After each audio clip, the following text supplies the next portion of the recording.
paz, irmãos e irmãs.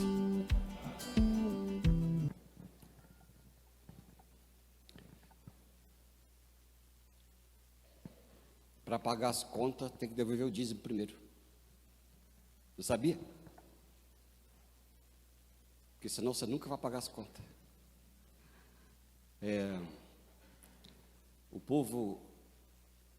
Um dos povos, por sabedoria, mais ricos da terra, são os judeus.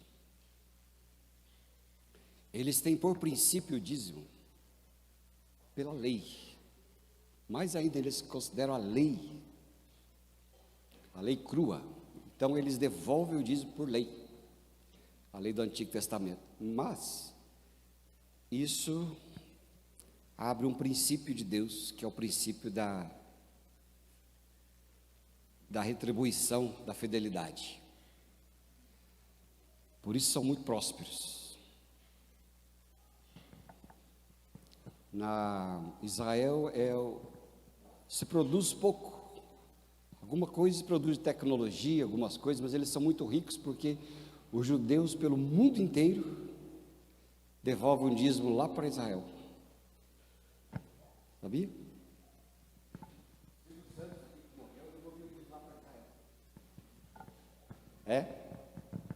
Devolvia para lá. E são prósperos, né? São muito prósperos. E os crentes, quando devolvem, se tornam prósperos. Porque é a primeira parte. Deus honra o pacto. Todas as vezes que eu devolvi o dízimo por último, eu não saía do lugar.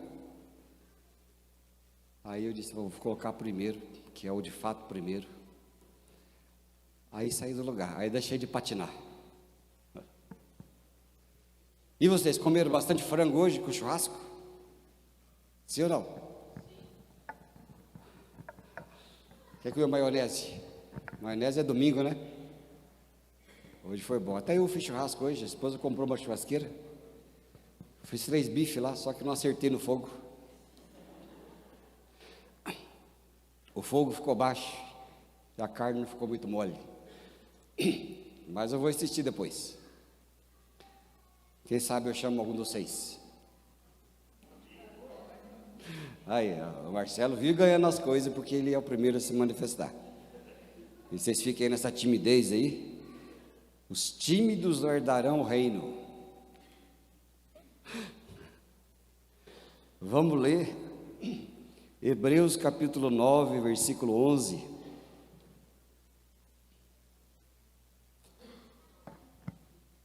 Diz assim, livro de Hebreus 9, verso 11.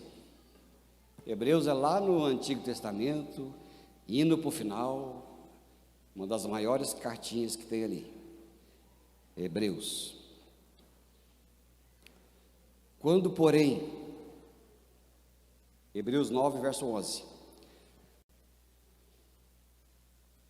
Quando, porém, veio Cristo como sumo sacerdote dos bens já realizados mediante o maior e mais perfeito tabernáculo, não feito por mãos, quer dizer, não desta criação, não por meio de sangue de bodes e de bezerros, mas pelo seu próprio sangue, entrou no Santo dos Santos, uma vez por todas, tendo obtido eterna redenção.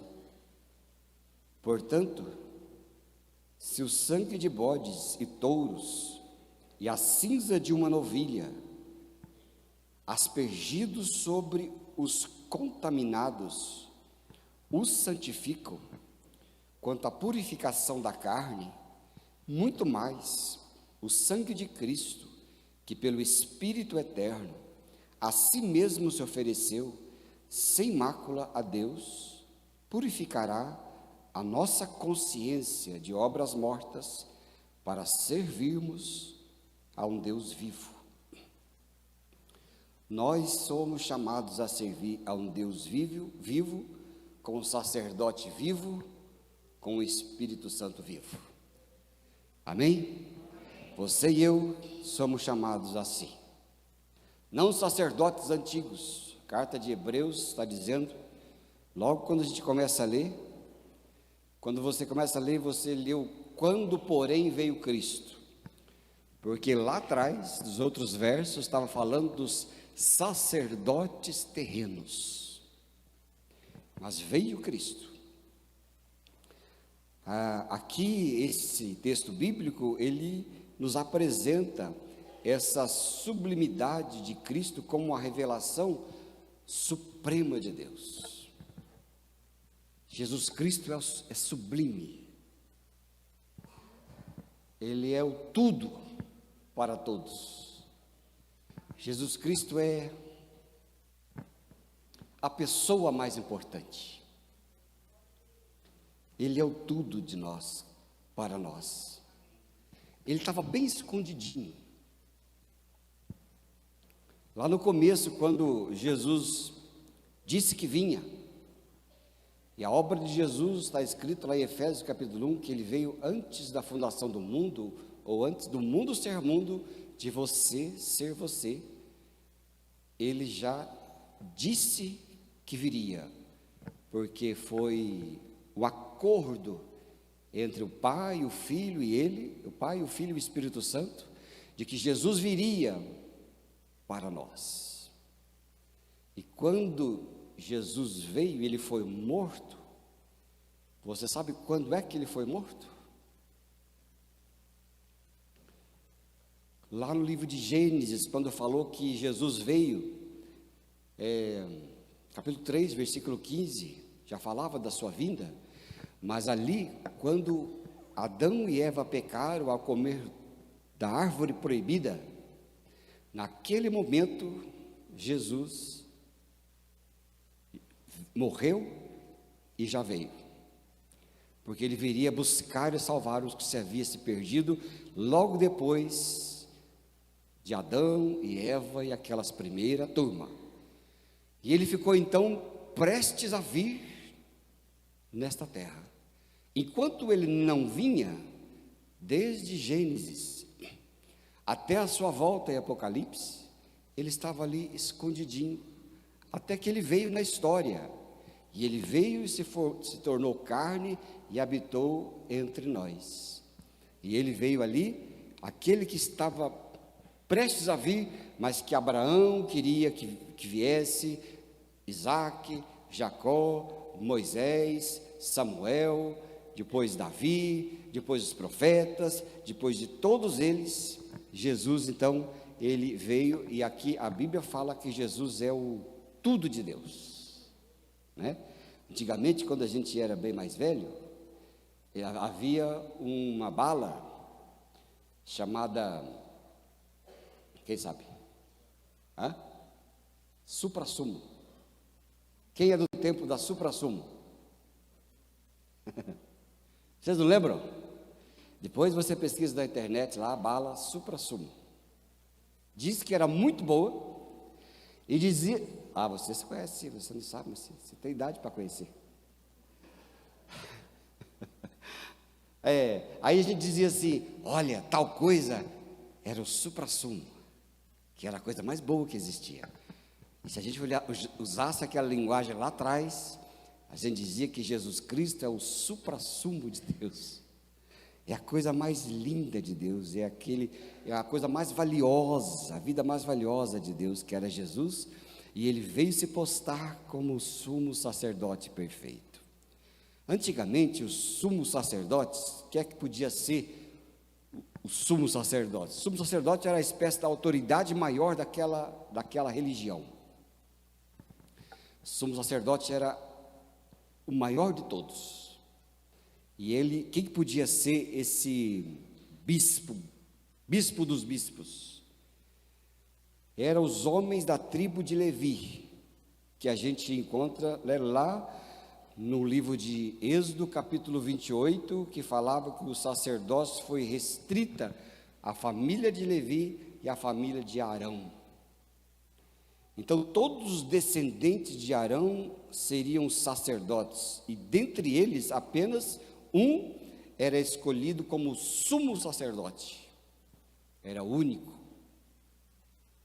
A autoridade desse sumo sacerdote ele vinha não do mérito pessoal de cada um deles, né? Não daquilo que eles sabiam fazer ou das suas habilidades, mas era uma escolha divina. Era Deus que escolhia o sumo sacerdote. E como função era estabelecida por Deus como aquele que era o mediador entre o Deus e o povo. Então havia lá o templo, o santo dos santos, e somente o sumo sacerdote podia ser aquele que era o mediador. Ninguém podia chegar até Deus. A ponte era aquele sumo sacerdote. E ele era consagrado por meio da unção com óleo e com sacrifícios. Era uma coisa muito específica. Eu não sei quantos de vocês assistiram aquela série The Crown, que fala sobre a Rainha Elizabeth. Alguém aqui assistiu? Está lá no Netflix? Olha lá, assistiu a Flávia. Alguém assistiu mais? Vale a pena, viu? Olha lá, eu ergui a mão lá. Vale a pena assistir, pelo menos até Elizabeth. Depois começa aquela coisa arada de princesa e príncipe, tudo fazendo raça, já pode parar. Mas até Elizabeth vale a pena. E quando você vai ver, ali mostra a coroação de um rei, de uma rainha.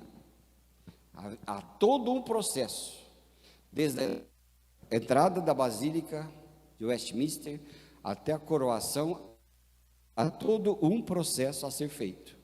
O manto, a coroa, o óleo, o juramento, tudo feito até que aquela pessoa seja o rei ou rainha.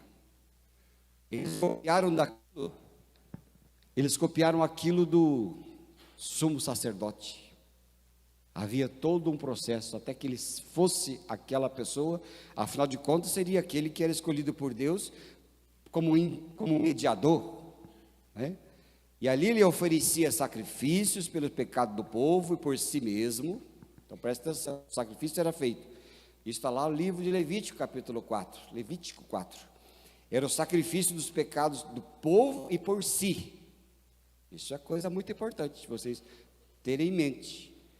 Eles faziam o sacrifício por si mesmo.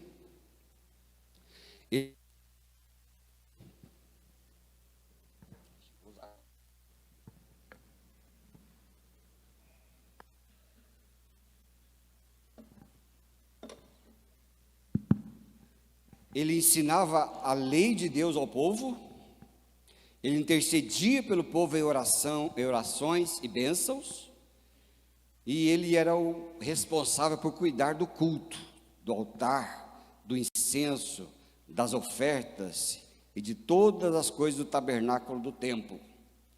E o sumo sacerdote ainda tinha a tarefa especial de uma vez por ano entrar no Santo dos Santos, que era atrás da cortina, para o dia da expiação, que os judeus chamavam de Yom Kippur. E ele entrava lá no Santo dos Santos, sozinho. Ele era amarrado por corda.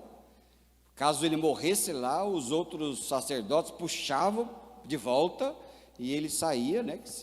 Era o temor de que ele morresse, caso visse a glória de Deus.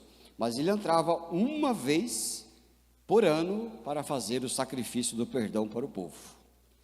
E esse sumo sacerdote, lógico, ele era um ser humano, ele tinha suas limitações. Primeiro, eles eram pecadores, assim como o povo. Por isso que eles ofereciam o sacrifício pelos pecados do povo e por ele mesmo. Eles eram pecadores. O ministério deles também era temporário, porque terminava com a sua morte. Acabava, tinha um tempo para terminar. E tinha ainda o sangue dos animais que purificava e era oferecido como oferta pelo pecado do povo. Mas isso só purificava exteriormente. É só por fora, só para uma purificação, uma lavagem. Mas ele precisava ser contínuo, e não podiam garantir o acesso direto e permanente a Deus, Eles apenas mostravam o lugar onde é que Deus estava. Esse era o sumo sacerdote. Ele era a sombra daquele que viria. E quem é que viria, irmãos e irmãs? Jesus. Então a Bíblia diz, agora vamos voltar lá e ver o verso 11 de Hebreus 9. Quando, porém, agora dá para entender o porém, né?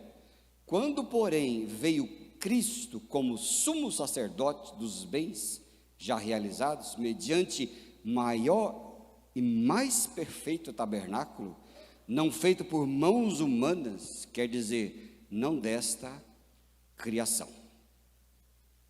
Aqui está dizendo que Jesus, ele era então o sumo sacerdote perfeito.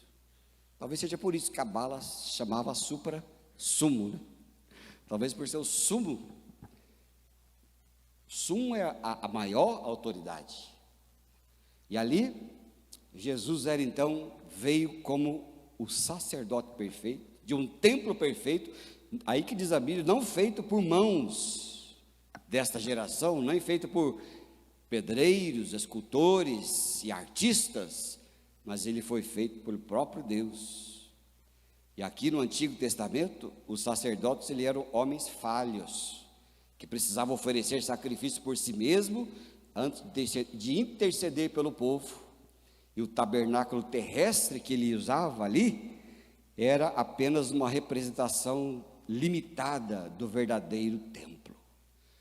Os judeus um dia queriam matar Jesus, porque ele estava junto com os religiosos, os fariseus, e eles estavam idolatrando aquele templo. O templo era uma coisa grande, era algo grandioso mesmo, era de se ver.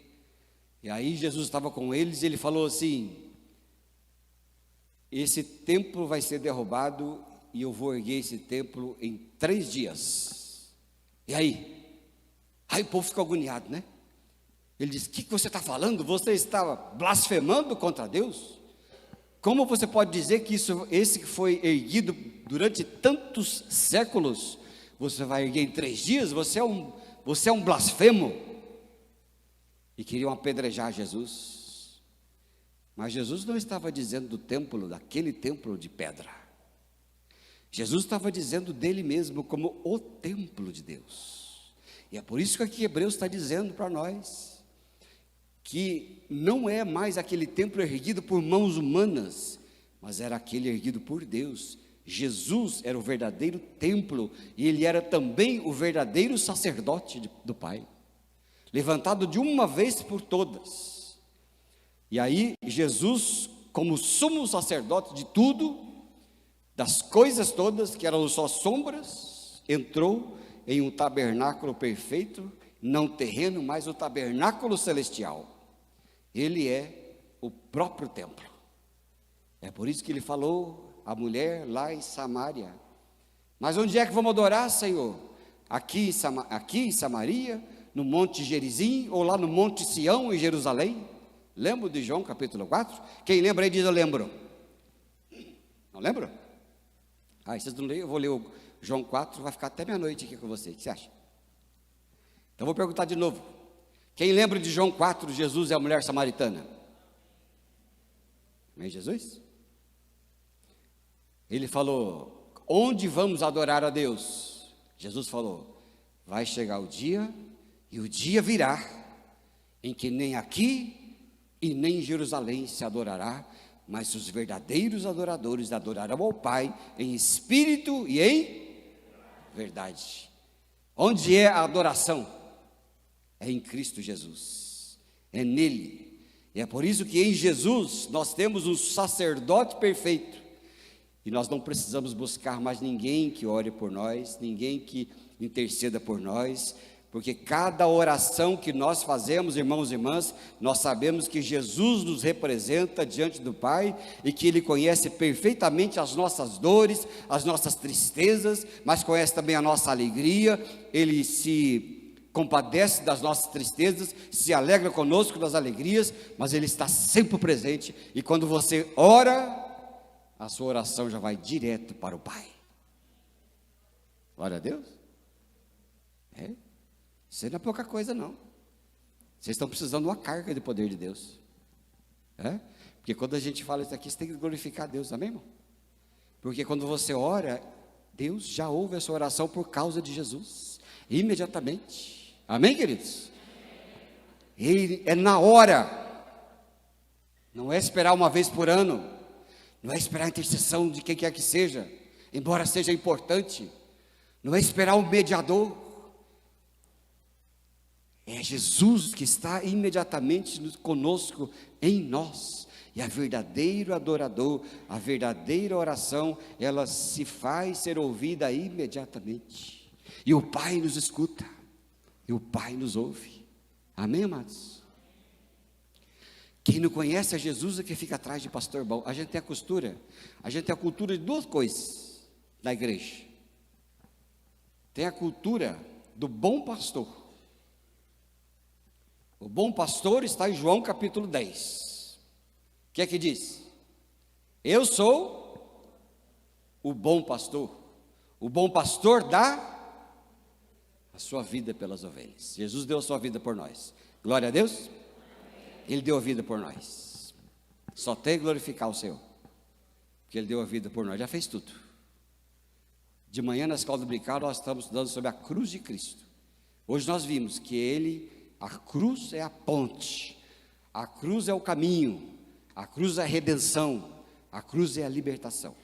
E Ele foi o autor dessa cruz.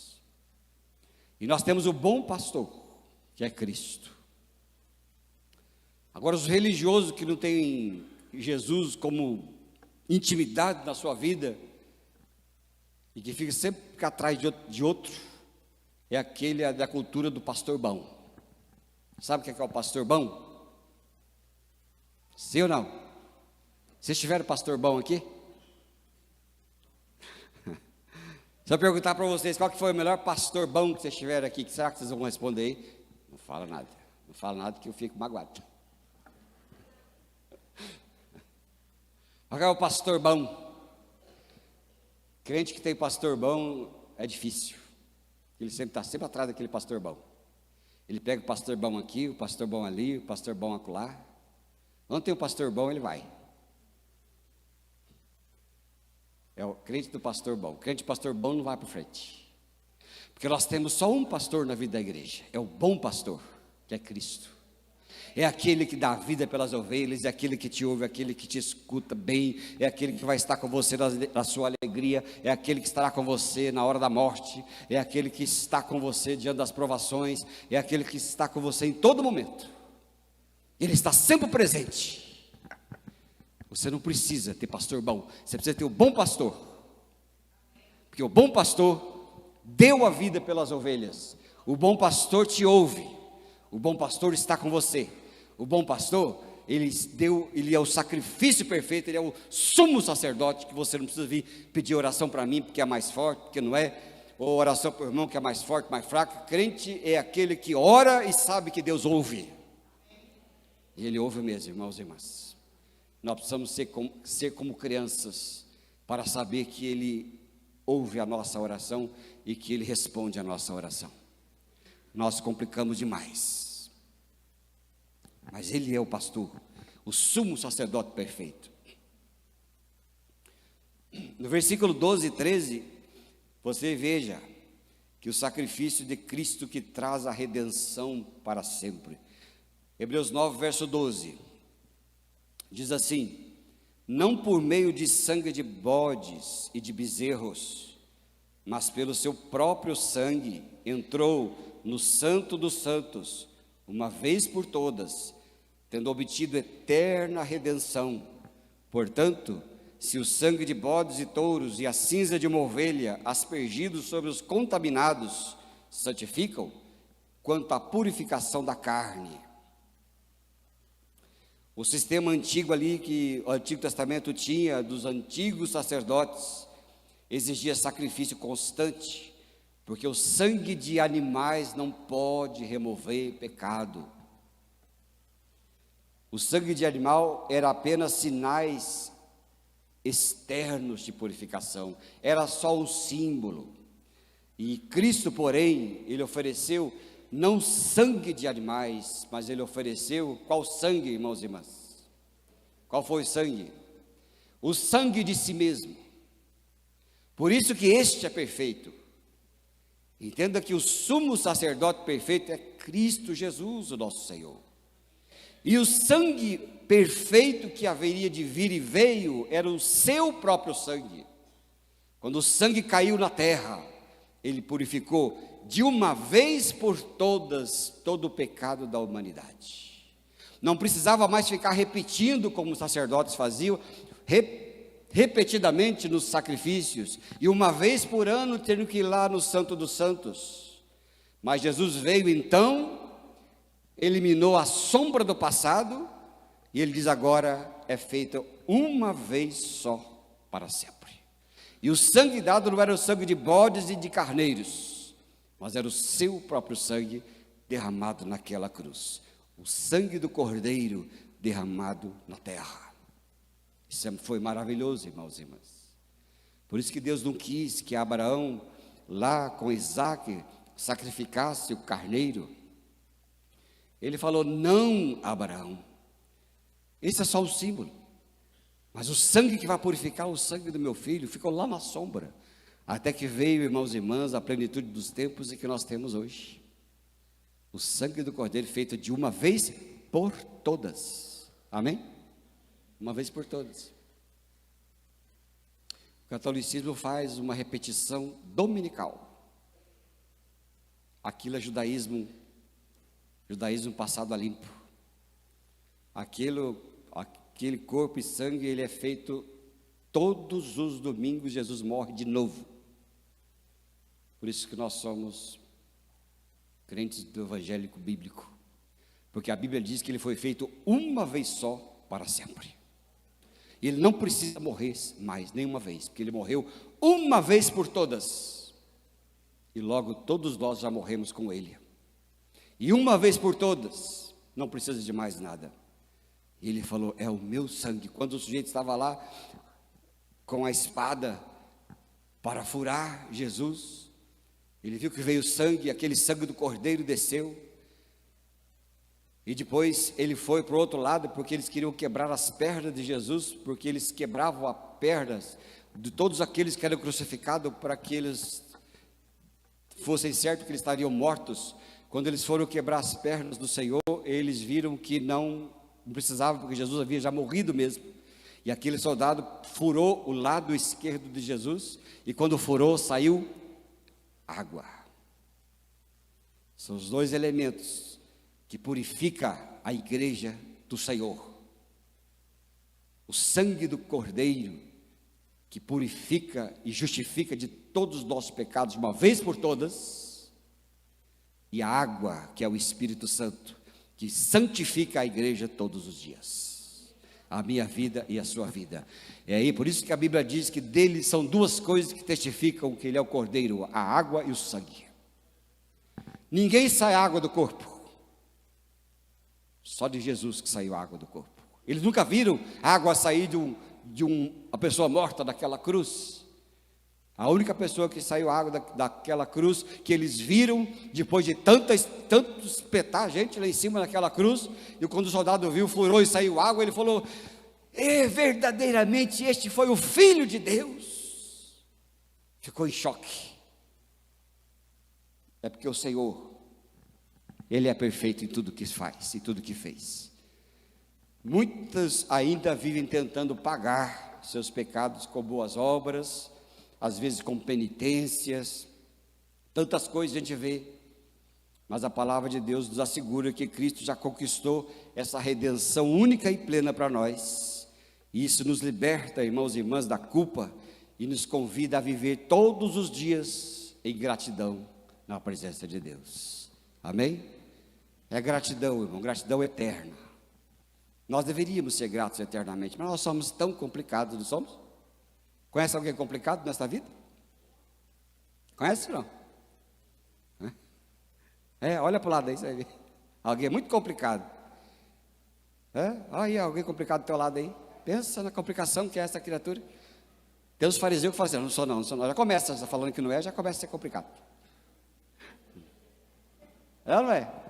Ô, gentinho complicado.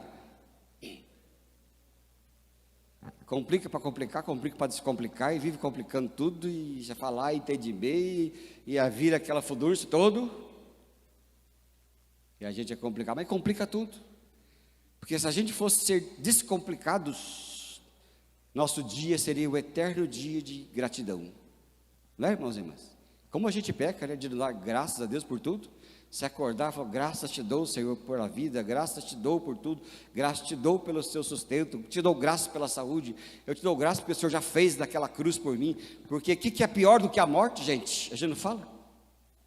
Que a única coisa que não tem solução, a gente não fala que é a morte? Mas a morte teve solução em Cristo, porque quando Ele ressuscitou, Ele matou a morte com vida, e Ele falou para mim, e Ele falou para vocês, para todo mundo. Ele falou lá em João capítulo 11, Ele disse, quem crê em mim, ainda que esteja morto, viverá, e aquele que crê em mim e vive, jamais morrerá. Nem morte nós temos mais. Temos essa passagem aí que a gente vive evitando, né? Tem medo, né? Você fala para os crentes assim, às vezes vai conversar com um crente doente e fala, ô meu irmão, minha irmã, você quase foi para Jesus, daí ele fala assim, Deus me livre, pastor. O crente é um sujeito muito complicado. Ao mesmo tempo que ele canta aqui até estrabuchar para a glória de Deus, quando chega na hora de encontrar Deus, ele já fica evitando, né? Ele já evita. Quase você foi ver Jesus, Deus me livre, pastor. Como assim Deus me livre, criatura? Foi, né? A gente é complicado, mas Ele deu jeito para tudo, é vida, e a vida para Ele, com gratidão, e nós não precisamos, porque Jesus, Ele foi o sacrifício de redenção eterna, não temos mais culpa, todos nós somos escravos da culpa, sempre achamos que somos culpados por alguma coisa. Eu estava ouvindo um exemplo de pastor que foi orar para uma mulher, e a mulher vivia doente, porque tinha muita culpa por um pecado que ela fez, e ela dizia que o pecado dela não foi um pecado cabeludo. Não sei se tem pecado cabeludo, tem? A gente faz pecado careca, sei lá, né? Mas às vezes tem o pecado cabeludo, sabe o que é pecado cabeludo que ela falava? Eu não tenho perdão, ela dizia, eu não tenho perdão. E o pastor foi falar para ela, dizendo assim, meu filho, minha filha, não há falta de perdão para você, a cruz é um manancial de perdão. Ela dizia, eu nunca mais terei perdão desse meu pecado, e insistia. Aí ele mandou escrever, vamos escrever 2 frases aí para você, escreve a primeira frase, e ela escreveu, escreve aí, eu nunca mais terei perdão, escreve aí entre aspas, eu nunca mais terei perdão, e coloca embaixo, Satanás. Agora você escreve lá, o Salmo 103, por exemplo, no verso 3, que fala assim, é Ele quem perdoa todas as tuas iniquidades e sara todas as tuas enfermidades. Põe o tracinho e põe Jesus Cristo. E ela escreveu, é Ele quem perdoa quantas iniquidades? Todas. Todas é todas. Todas são todas. O que é todos? Tudo é tudo. E ele falou para ela, agora qual que você vai crer? Essa frase de cima do diabo ou essa frase de baixo de Cristo? Ela olhou, o Espírito Santo trabalhou, e ela falou, eu vou crer nessa de baixo. Porque a Bíblia diz que é Ele quem perdoa todas as tuas iniquidades. Aí creu. E quando a gente crê, a gente sara. Quando a gente crê, a gente sara da culpa. Porque o pecado deu culpa para nós o tempo todo. Você pode fazer tudo que é certo na sua vida.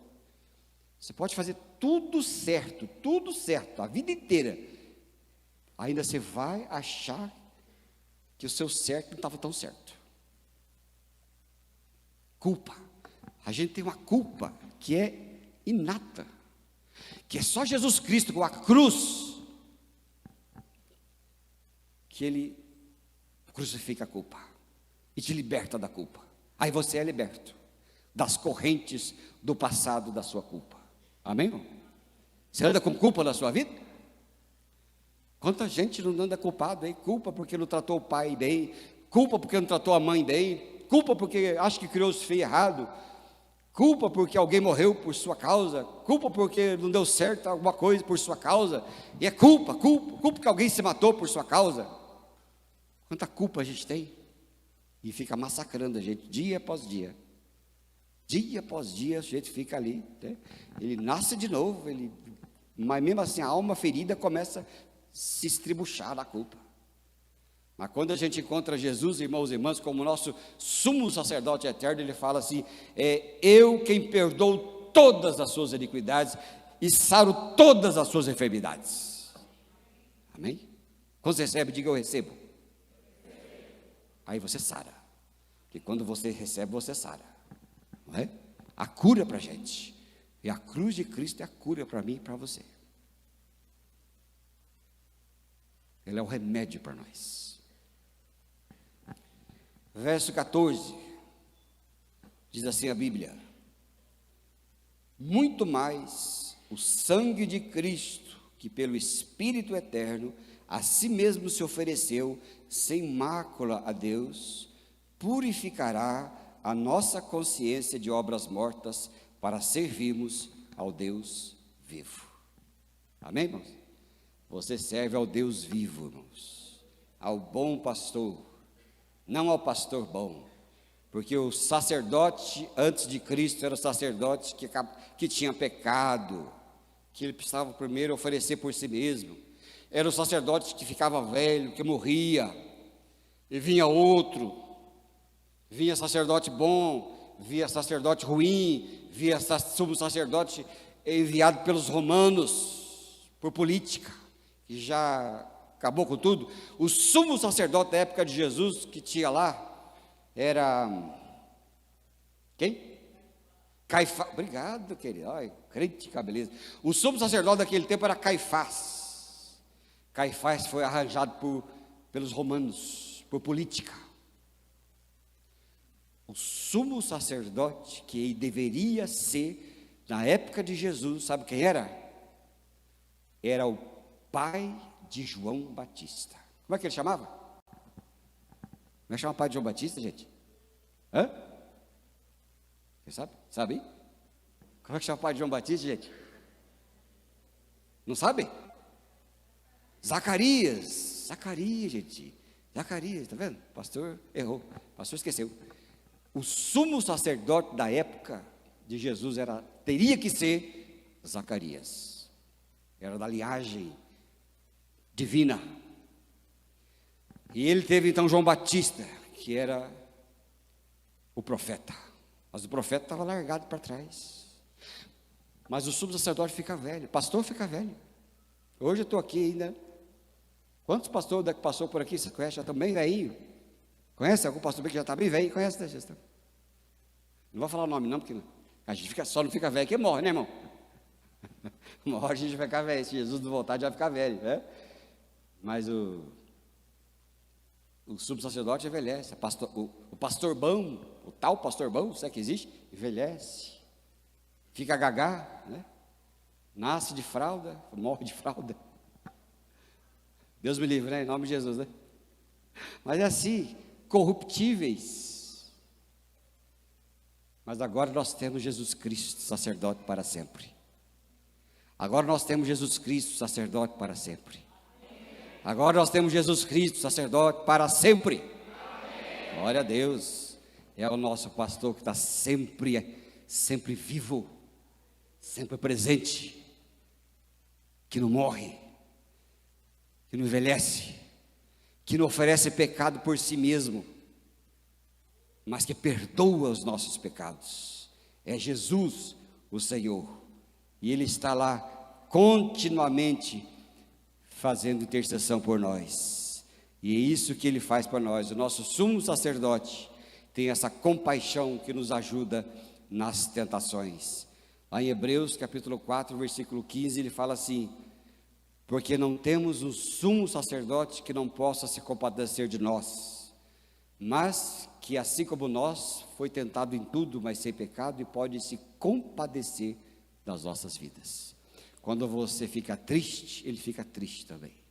Certo dia eu encontrei alguém que muito revoltado, porque orava, entregava diante de Deus, e as coisas foram indo, e acabou no que não deu certo para ela, uma tristeza de perder alguém querido, e falou: mas por que, pastor, por quê? Eu orei, eu entreguei, eu fiz tudo, por quê? E agora? Eu olhei e disse: Deus está triste junto com você. Ele se compadece com você, da sua tristeza, da sua dor, da sua angústia. Ele se compadece porque Ele sabe o que é isso. Mas fique tranquila, que Deus, Ele tem tudo sob controle. Nada passa despercebido diante de Deus, porque Ele tem a sua recompensa para os seus filhos e filhas. Ele tem o seu momento certo, o seu momento ideal. E sabe, irmãos e irmãs, quando a gente enfrenta essas fraquezas e tentações, nós podemos recorrer a Ele com confiança, com humildade, porque Ele não nos condena. Amém? Tem vergonha de chegar diante de Deus e confessar os seus pecados? Tem pecado que você nem confessa, porque não quer nem falar, porque não sabe se fala, se não fala, não sabe se é pecado, se não é pecado, melhor deixar quieto. Não, fala para Ele. Não precisa ter medo, porque Ele vem te fortalecer, te perdoar, mas Ele nos fortalece para a gente continuar firmes, firmes e sempre firmes na sua presença. Ele é o bom pastor, está vivíssimo, muito vivo. Quando você for para a sua casa daqui a pouco, você vai encontrar o bom pastor. Mas o pastor bom aqui, esquece. Esquece. É melhor nem me conhecer direito. Tinha um autor que ele escreveu uma coisa muito interessante. Ele dizia: gosto de conhecer as pessoas na sua santidade laica. Santidade laica significa você reconhecer um bom artista, por exemplo.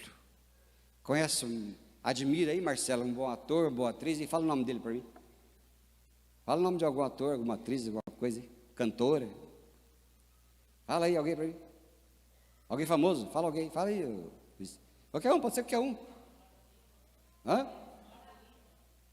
Quem? Mara Lima. Boa pessoa. Boa pessoa, né? Boa pessoa, Mara Lima. Conhece a música dela? Ela canta o quê? Tá bom. Mara Lima. Qualquer um aí. Só fica na música, gente. Aí ele falou assim: é bom ter a santidade laica, porque assim, não queira conhecer ninguém de perto. Nem a Mara Lima, nem o Silvio Santos, que gostava muito. Me faz uma falta o Silvio Santos. Coisa que eu mais gostava, viu, Dani, era chegar em casa depois do culto, viu, Rogério, você esteve na lida aí, chegar em casa depois do culto, a gente cansa, fica cansado, chega cansado. Aí eu comia pasta ao frutos do mar em casa. Chique. Vocês já comeram? É bom, né? É bom, muito bom. Eu vou ensinar vocês, é muito simples. Pega macarrão parafuso, cozinha, pega uma lata de sardinha, abre e mistura os dois. Eu falo que é pasta ao frutos do mar. Eu chegava em casa, fazia um bom prato de pasta ao frutos do mar, sentava e ia assistir Quem Quer Dinheiro. E as pegadinhas. Aquilo era, para mim, era um relax. Mas não queira conhecer nem ela, não queira conhecer o Silvio Santos, não queira me conhecer, não queira conhecer o pastor André, não queira conhecer ninguém que tem certa protuberância. Fica na pregação, fica na música, fica no artista, não queira conhecer o artista. É a melhor coisa que existe. Porque ele falou assim: a melhor coisa é ficar na santidade laica, que é aquele, admire o artista, mas não queira conhecer a sua vida. Fica com a música, mas não queira conhecer a sua vida, porque é assim que funciona. Quando você conhece, você se decepciona. Por que você se decepciona? Por que você se decepciona? Hein? Porque é igual a você. É igual a mim. É mais fácil você gostar do pastor da internet do que meu, pastor André, pastor Cris. Por que você gosta mais do pastor da internet? Porque você não conhece. Porque ele está lá só na internet, ele não vai dar bom dia para você. Quando tiver alguém doente, ele não vai no hospital visitar seus parentes. Quando você bater as botas, ele não vai fazer o seu velório. O velório de alguém. Não, somos nós. Mas é assim mesmo, né? A proximidade, ela é desgastante.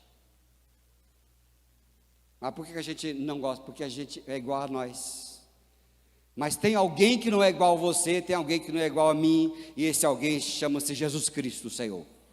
Aquele que é perfeito, aquele que cuida, aquele que zela, aquele que sara as enfermidades, aquele que perdoa todas as suas iniquidades, e você não precisa dar com culpa, porque o seu sangue já te limpou completamente. Amém? E ele não é o pastor bom, ele é o bom pastor que deu a vida por você e por mim. Amém, amados? Vamos orar ao Senhor? Colocar nossa vida diante de Deus, o Pai. Tenho certeza que Ele quer te abençoar, que Ele quer te curar, que Ele quer fortalecer a sua alma. Amém? Ele quer chegar para você e falar com você ao pé de ouvido. Ao pé do ouvido.